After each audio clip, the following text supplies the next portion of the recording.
Well, hello everyone. Let's talk Ravens. Going to dig right into it, as we often do. A lot of these are stats-based. A lot of you like it. Some of you get a little overwhelmed, so be it. But I think it's a really good snapshot of the opponent, as well as where the Steelers fit in. So the Ravens have outscored their opponents by 41 points. Steelers are minus 38 in point differential. Baltimore has scored 27 more points than the Steelers and have allowed 42 fewer on the season.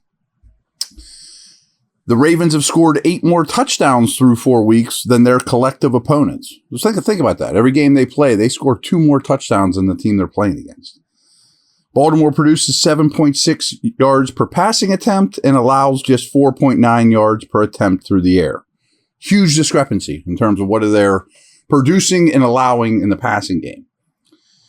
Steelers average 6.85 average depth of target is the 6th lowest in the NFL. The Ravens, though, are the 7th lowest. However, the Steelers' defense is facing the highest average depth of target in the NFL. So Steelers' opponents are throwing deep against them. Steelers' offense has the 8th most yards after the catch this year. Baltimore's has the 5th fewest. The Ravens have outrushed their opponents by 235 yards this year over 4 games. Pittsburgh has been outrushed by their opponents by 279 yards. Only 3 offenses have more rushing yards than Baltimore, and only 3 have fewer than the Steelers. Guess that's not that surprising, but it's pretty important. Pittsburgh's opponents have produced 32 more first downs than the Steelers. Think about that.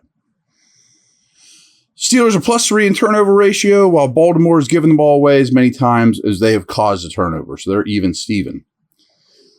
The Ravens generate 0.39 points per play compared to 0.27 by Pittsburgh. Baltimore's defense gives up just 0.21 points per play compared to 0.35 from the Steelers' defense. Baltimore is scoring in the red zone 80% of the time compared to 40% for the Steelers. The Ravens' opponents are scoring in the red zone just 30% of the time compared to 64% for the Steelers' defense. The Steelers are being penalized 4.8 times per game. Only the Jags and Jets are fewer. Baltimore is being penalized 7 times per game. Only 6 teams are being penalized more often. The Steelers' opponents are being penalized 8.5 times per game. Only Washington's opponents are higher. So not only the Steelers not getting penalized, their opponents have been. Pittsburgh possesses the ball for just over 26 minutes a game. Only the Jets are lower. The Ravens' projected starters from the beginning of the season have missed a total of 26 games already due to injury. And there's some big-name dudes, Marcus Robinson, Stanley, etc. Steelers and Ravens have played 4 straight games that have been decided by a field goal or less. All right, quick break, quick drink for me, and we will talk about when the Steelers have the football.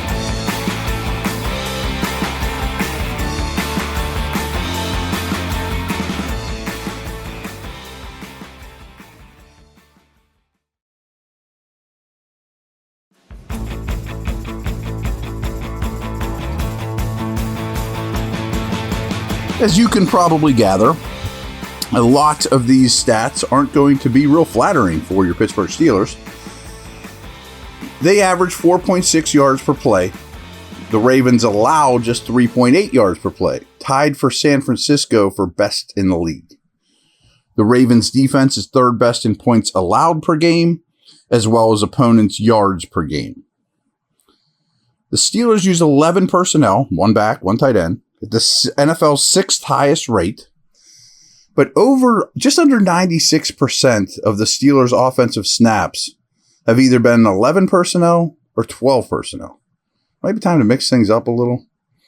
Baltimore's defense is seeing 11 personnel over 83% of the snaps. That's the highest percentage any defense is seeing against any personnel grouping in the entire league. So everyone is attacking the Ravens with 3 wide. Only the Giants' offense has a lower EPA per play than Pittsburgh, and only 2 are lower in EPA per pass. 3 teams are worse in EPA per rush. The Ravens defense is third best in EPA per play behind Cleveland and Dallas. They are fourth in EPA per pass and fifth in EPA per rush. Looks a little one-sided. So last year when Kenny started, the Steelers averaged 203 passing yards per game. When Mitch Trubisky started, they averaged 202. Not a big difference. Only 5 defenses are surrendering a better completion percentage than Baltimore, and only 2 defenses have allowed fewer passing touchdowns. The Steelers' completion percentage ranks 29th. The Steelers are attempting passes of 20 or more yards 6.1% of the time. Only the Giants and Texans are at a lower percentage.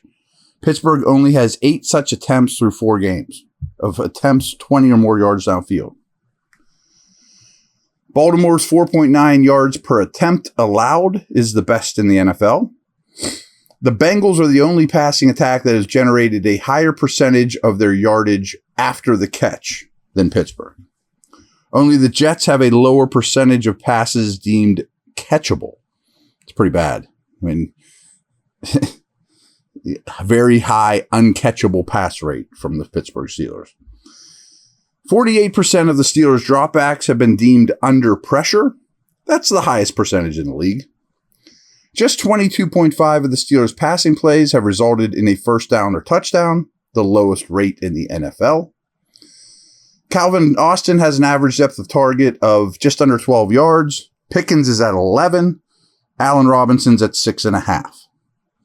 Pickens has 75 plus receiving yards in 2 of his last 3 games, but he has not been targeted 20 or more yards downfield since week 1.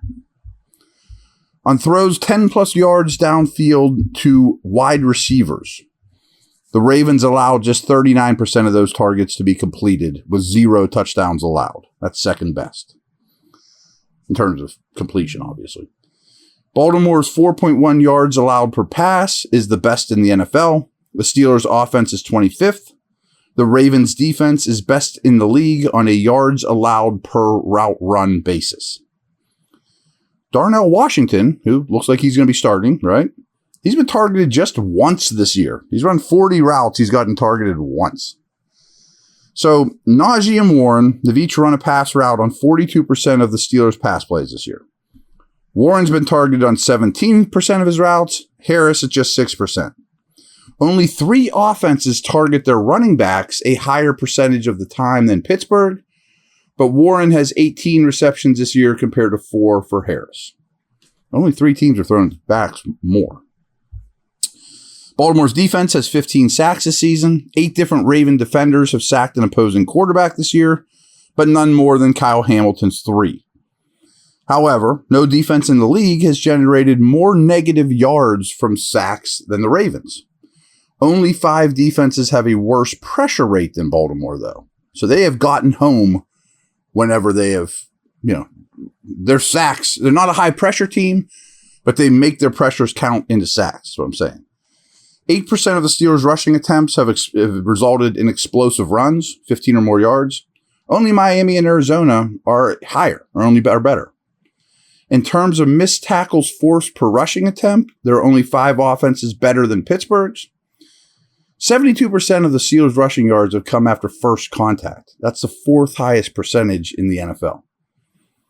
No defense is seeing a higher percentage of zone-based run concepts than Baltimore. The Ravens allow 2.6 yards per carry on man gap concept runs as opposed to 4.1 in zone concepts. Steelers are about 50-50 right now. Hopefully they have a inkling of this and start running more zone stuff because Baltimore's not as good at it. So many refer, I think I've told you this is crazy. Many refer to the top 15 offensive plays of the game as the scripted plays. The Steelers are last in the league in EPA for those first 15 plays of a game. They're 20th in the league after the 15th play, but still so bad on the first 15 plays of the game that their EPA total is still 32.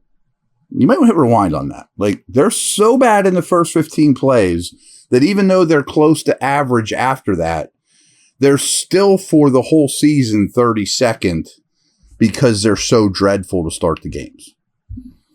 61% of Steelers' sets of downs have reached third down. That is the lowest percentage in the NFL. League average is 47.5. 55% of Pittsburgh's set of downs have resulted in a new set of downs. That is also the lowest percentage in the NFL. League average is 70%. The Jets are 31st at 58. They're still noticeably behind the Jets. In the same metric, Baltimore's defense ranks third in the NFL, allowing a set of downs to result in a new set of downs just 61% of the time. Out of the 26 first-half drives, only once did the Steelers' offense drive into the red zone. In the first half of games, Pittsburgh's offense ranks 28th in yards and 25th in points scored. Their first-half drives average just 4.3 plays per drive, worst in the league, and they average the highest percentage of 3-and-outs in the first half. The Steelers are only scoring 1.8 points on average in the fourth quarter of games. No team is worse. The Ravens give up just 0.8 points on average in the first quarter of games, best in the league. So not only do the Steelers stink to start games, the Ravens are the best in the league in terms of allowing points early in games. The Steelers' offense has reached the red zone or scored prior on just 14.6% of their drives. That's 31st in the league. Baltimore's defense has allowed opponents to reach the red zone or score prior on just 20% of their drives, the third lowest rate in the league. Last thing I have for you, hope I didn't overload you. Last week, and they were winning big, no one in their defensive front, across the whole front, defensive ends, defensive tackles, nose, whatever, defensive linemen, none of them played more than 57% of the snaps. Now, they rested some people, but they're deep, but they're not loaded with stars. All right, we'll talk to you later. Over and out.